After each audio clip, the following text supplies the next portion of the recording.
sebelum berhadapan satu lawan satu dengan pahlawan Filistin, Daud sebenarnya telah terlebih dahulu meletakkan kepercayaannya, kesuksesannya, perlindungannya kepada Allah yang dapat disimak dengan jelas dengan perkataan, "Engkau mendatangi aku dengan pedang dan tombak dan lembing, tetapi aku mendatangi engkau dengan nama Tuhan semesta alam, Allah segala barisan Israel yang kau tantang."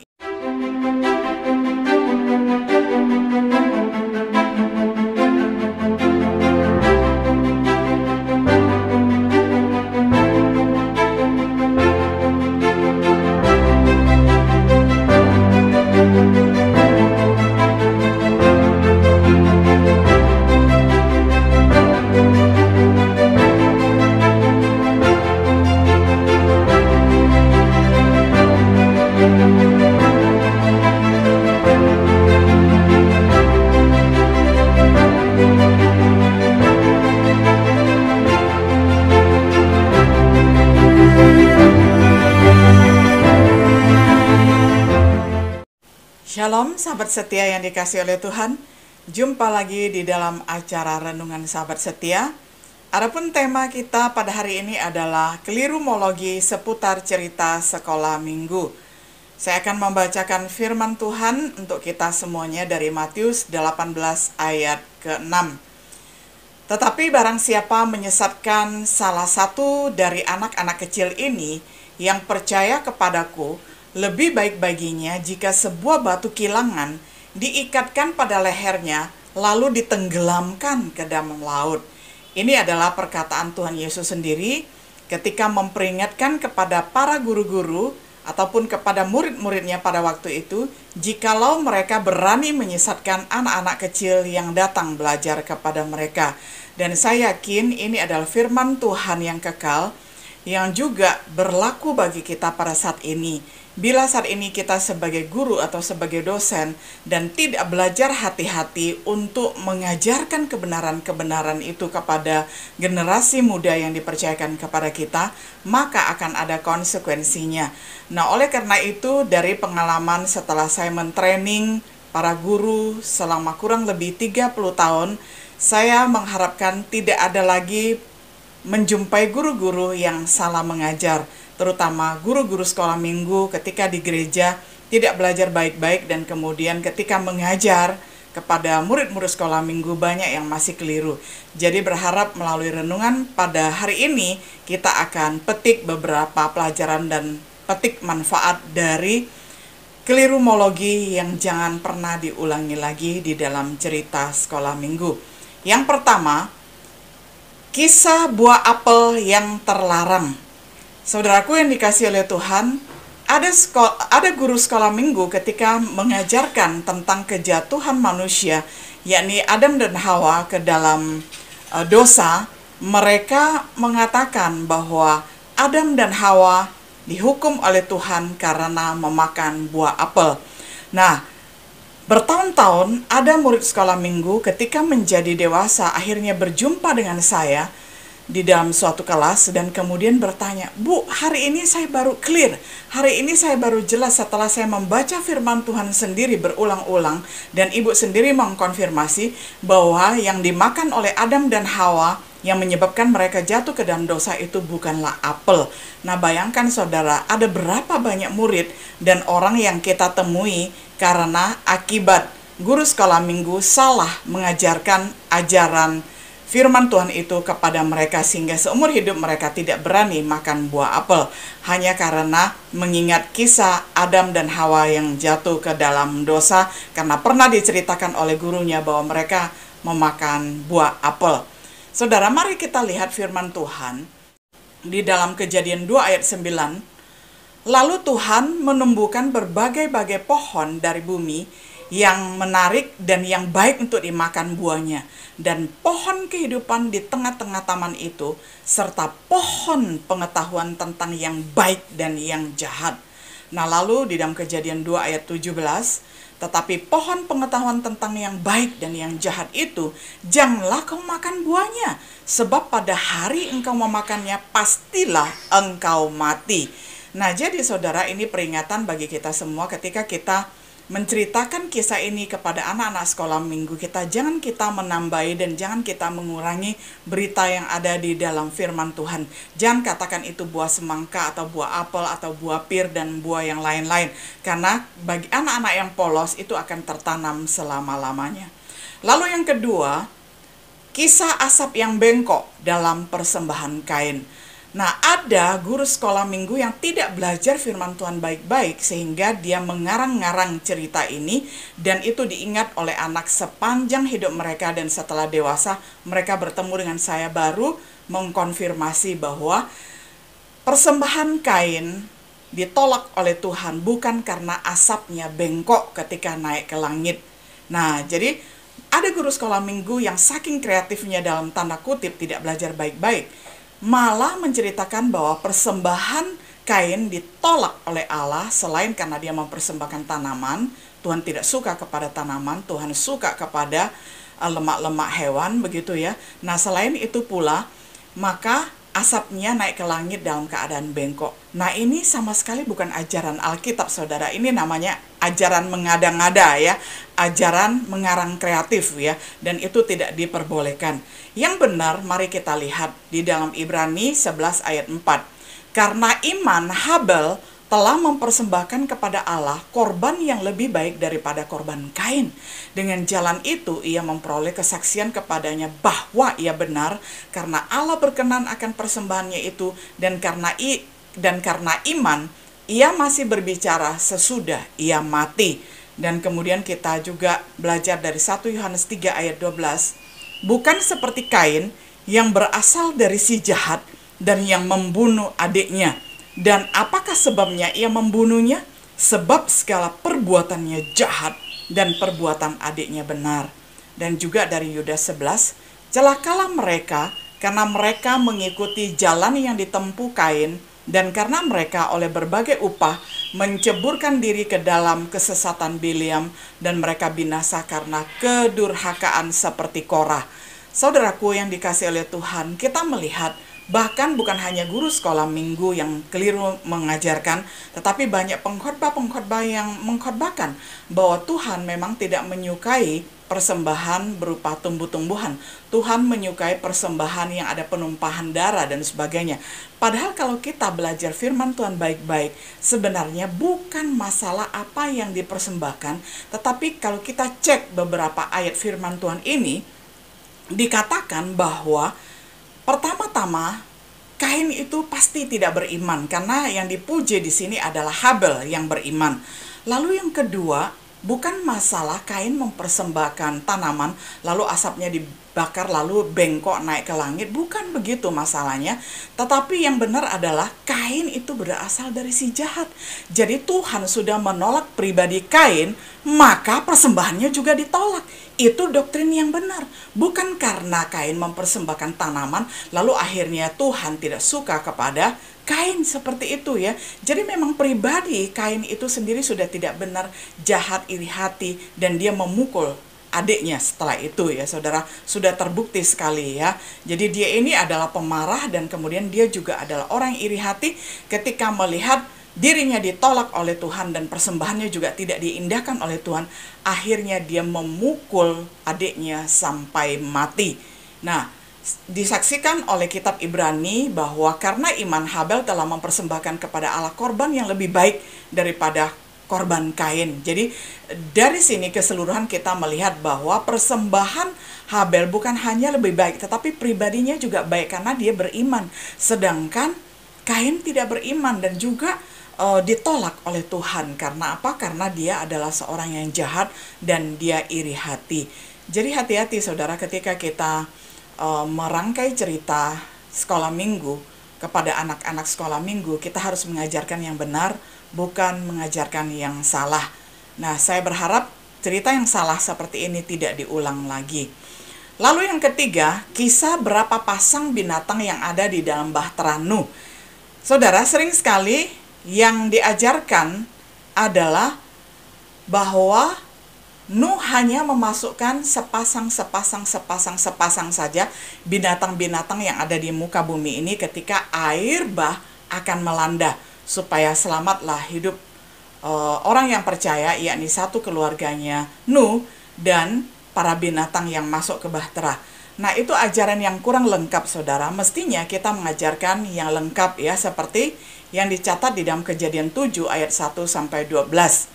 Lalu berfirmanlah Tuhan kepada Nuh, masuklah ke dalam bahtera itu, engkau dan seisi rumahmu, sebab engkaulah yang kulihat benar di hadapanku di antara orang zaman itu. Dari segala binatang yang tidak haram, haruslah kau ambil 7 pasang jantan dan betinanya. Tetapi dari binatang yang haram, 1 pasang jantan dan betinanya. Nah, tetapi saudara, yang sering sekali saya lihat di kelas-kelas guru sekolah minggu mengajarkan bahwa yang masuk ke dalam bahtera Nuh itu hanyalah 1 pasang saja. Padahal kalau menurut firman Tuhan, yang 1 pasang itu yang masuk adalah binatang yang haram, sedangkan ada binatang yang halal, dan binatang yang halal itu 7 pasang. Nah, kenapa harus lebih banyak, saudara? Ingat, saudara, ada 8 orang manusia di dalam bahtera Nuh yang akan makan, yang akan bertahan hidup. Jadi kalau makan, pastilah bukan memakan binatang yang haram kan, harus memakan binatang yang halal. Dan setelah itu, setelah Nuh turun dari bahtera, setelah daratan sudah bisa dijangkau, bukankah Nuh harus mempersembahkan korban yang halal kepada Tuhan?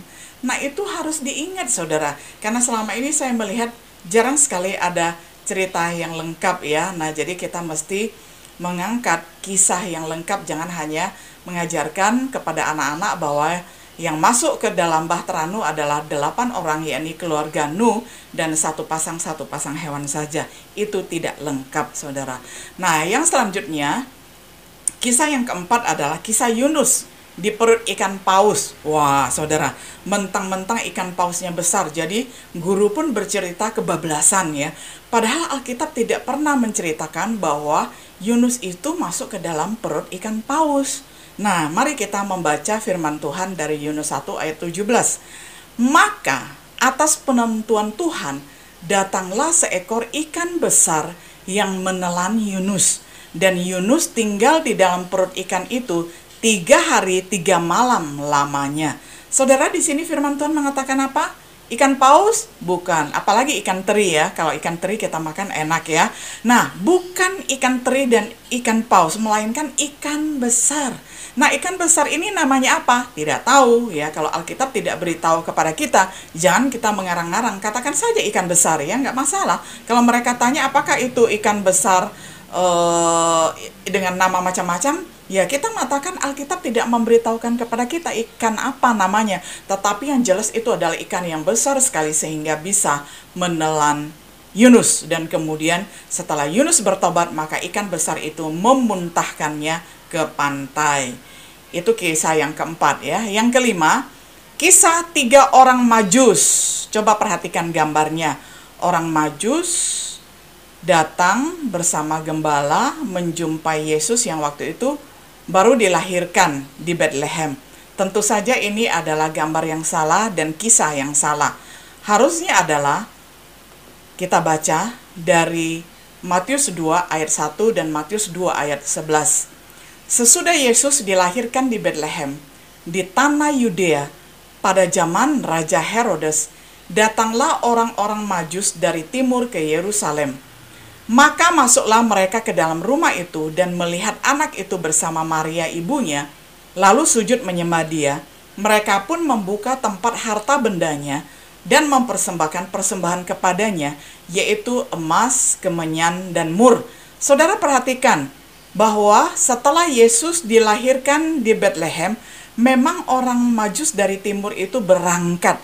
Tetapi perjalanan mereka begitu panjangnya, itu memakan waktu sekitar 2 tahun baru tiba. Dan ketika 2 tahun itu tiba, mereka tentu saja tidak menjumpai Yesus di kandang lagi. Tetapi di mana? Matius 2 ayat 11 dikatakan bahwa mereka, para Majus ini, menjumpai Yesus di mana? Di rumah. Dan Yesus waktu itu sudah bukan bayi lagi, melainkan apa? Anak-anak batita ya, anak di bawah 3 tahun ya.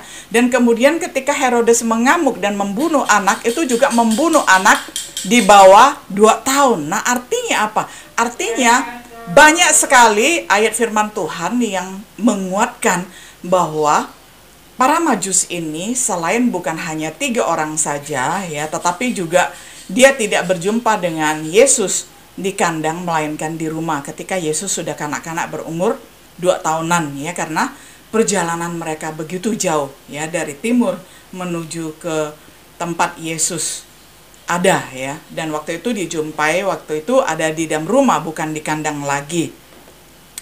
Nah, kemudian yang benar juga adalah orang Majus itu satu kelompok. Nah, satu kelompok itu berapa orang? Yang selalu saya lihat dekorasi dan gambar-gambar pada waktu Natal adalah orang Majus selalu digambarkan cuma 3 orang. Karena apa? Karena Alkitab mengatakan mereka mempersembahkan emas, mur, dan kemenyan ya. Nah, jadi mereka digambarkan hanya 3 orang saja. Padahal Alkitab tidak mengatakan 3 orang, melainkan para Majus atau orang-orang Majus dalam keadaan majemuk ataupun plural. Artinya apa? Bisa lebih daripada 1 orang, bisa 2 orang, bisa 3 orang, bisa 4 orang, bisa 5 orang, bisa 10 orang. Nah, jadi jangan anggap bahwa 3 orang Majus itu harga mati. Tidak, saudara ya. Ada satu kelompok orang ya, bisa lebih daripada 3 dan bahkan 10 orang. Nah, jadi dekorasinya nanti di gereja atau ketika waktu Natal perlu dikoreksi ya, saudara ya. Jadi kisah para pengunjung di kandang Natal itu harusnya ya didekor di satu tempat. Yang datangi kandang domba itu adalah para gembala. Sedangkan kalau di sudut satunya mau didekor, Yesus ada di dalam rumah dan dia sudah kanak-kanak berumur 2 tahun, itu tidak di kandang lagi tetapi di rumah bersama ibunya. Ya, jadi firman Tuhan di dalam Lukas 2 ayat 15 sampai 16 berbunyi demikian. Setelah malaikat-malaikat itu meninggalkan mereka dan kembali ke surga, gembala-gembala itu berkata seorang kepada yang lain, "Marilah kita pergi ke Betlehem untuk melihat apa yang terjadi di sana, seperti yang diberitahukan Tuhan kepada kita." Lalu mereka cepat-cepat berangkat dan menjumpai Maria dan Yusuf dan bayi itu yang sedang berbaring di dalam palungan. Saudaraku yang dikasihi oleh Tuhan, disinilah kita melihat kita harus memisahkan ya 2 peristiwa, yakni kunjungan para gembala pada malam pertama Yesus dilahirkan ataupun malam Natal pertama begitu ya di Bethlehem, dan kemudian kunjungan Majus 2 tahun kemudian ketika mereka tiba di rumah Yesus bersama ibunya ya, dengan petunjuk bintang. Nah, ini ada 2 peristiwa yang berbeda. Jadi akan sangat kelihatan janggal sekali kalau kita menggabungkan 2 peristiwa menjadi satu ya, bahwa Majus dan para gembala bertemu di dalam palungan ya, melihat bayi Yesus di dalam palungan ya, itu akan sangat keliru sekali.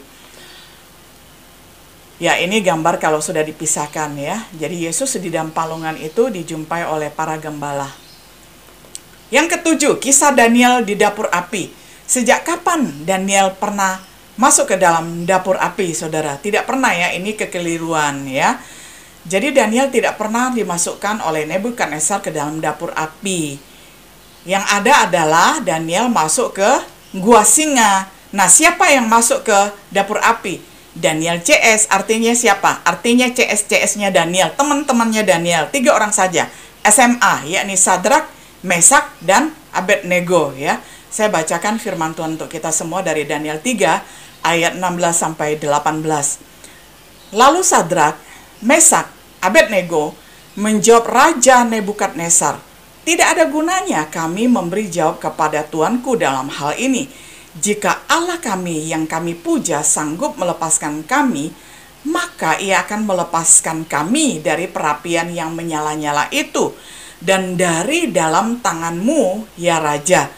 Tetapi seandainya tidak, hendaklah tuanku mengetahui, ya Raja, bahwa kami tidak akan memuja dewa tuanku dan tidak akan menyembah patung emas yang tuanku dirikan itu."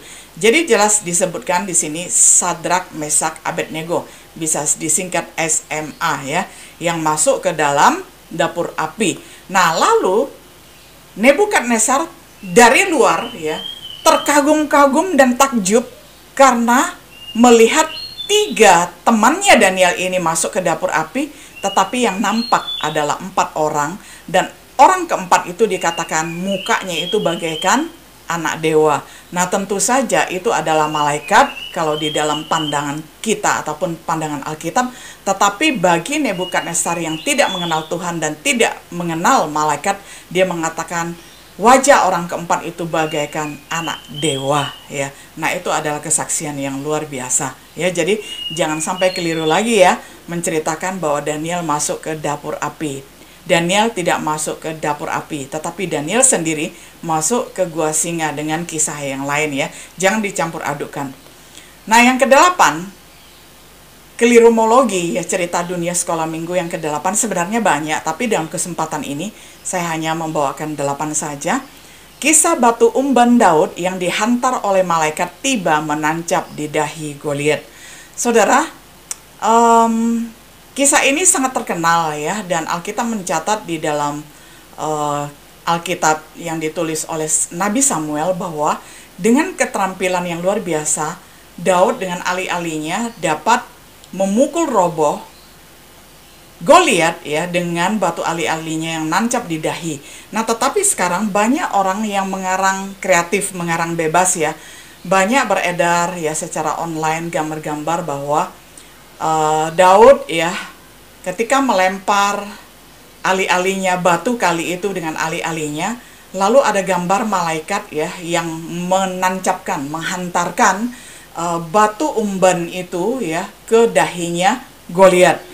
Nah, saudara, saya kurang setuju dengan ilustrasi yang seperti itu karena tidak dicatat oleh Alkitab seperti itu, ya. Nah, kita melihat kisah yang dicatat di dalam 1 Samuel 17 ayat 45. Sebelum berhadapan 1 lawan 1 dengan pahlawan Filistin, Daud sebenarnya telah terlebih dahulu meletakkan kepercayaannya, kesuksesannya, perlindungannya kepada Allah yang dapat disimak dengan jelas dengan perkataan, "Engkau mendatangi aku dengan pedang dan tombak dan lembing, tetapi aku mendatangi engkau dengan nama Tuhan semesta alam, Allah segala barisan Israel yang kau tantang itu." Jadi lihat bedanya di sini, saudara, bahwa Daud itu sebelum melemparkan alih-alihnya, melemparkan batu dengan alih-alih ke dahi Goliat, sebenarnya secara psikis, secara iman dia sudah menang duluan. Karena apa? Karena dia yakin Allah akan memberikan dia kemenangan, ya. Dia datang hanya dengan nama Tuhan semesta alam, ya. Jadi bukan karena kepintaran dia memainkan alih-alihnya, ya, bukan kepintaran dia memainkan ketepelnya. Walaupun dia memang terampil karena dia adalah seorang gembala yang sangat terampil, ya. Jadi secara teologis, psikologis, dan sosiologis kemenangan itu sudah diraih oleh Daud sebelum pertarungan itu dimulai. Aksi Daud yang memakai senjata purba berupa peluru batu dari sungai itu hanyalah sebagai alat yang dipakai oleh tangan yang terampil untuk mendemonstrasikan imannya yang telah dia ucapkan. Jadi saudaraku yang dikasihi oleh Tuhan, dari situlah akhirnya di dalam 1 Samuel 17 ayat 49 dikatakan, lalu Daud memasukkan tangannya dalam kantungnya, diambilnyalah sebuah batu dari dalamnya, diumbannya, maka kenalah dahi orang Filistin itu, sehingga batu itu terbenam ke dalam dahinya, dan terjerumuslah ia dengan mukanya ke tanah. Dan selanjutnya baru Daud mendatangi Goliat dan memenggal kepalanya. Ini adalah pahlawan Israel yang gagah perkasa luar biasa. Walaupun tinggi Daud waktu itu hanya sampai separuh badannya Goliat, ya, hanya sampai sepinggangnya Goliat. Tetapi karena kebesaran Tuhanlah, maka Daud dapat mengalahkan raksasa dari Filistin, yakni Goliat. Nah, saudaraku yang dikasihi oleh Tuhan, kiranya dengan mereview ulang, ada begitu banyak guru sekolah minggu yang keliru ketika menyampaikan cerita di sekolah minggu. Kiranya kita jangan mengulangi kesalahan yang sama. Saya mengajak kita semua terus untuk belajar. Selamat mengajar anak-anak sekolah minggu dengan baik dan benar. Kalau tanggung jawab saudara adalah di sekolah minggu, selamat mengajar, selamat belajar baik-baik. Tanggung jawab saya adalah mengajar mahasiswa di kampus. Saya juga akan belajar baik-baik supaya saya juga tidak turut ditenggelamkan, ya, ke dalam laut, ya. Karena kata Tuhan Yesus, kalau guru menyesatkan atau dosen menyesatkan, ada hukumannya, ada sanksinya.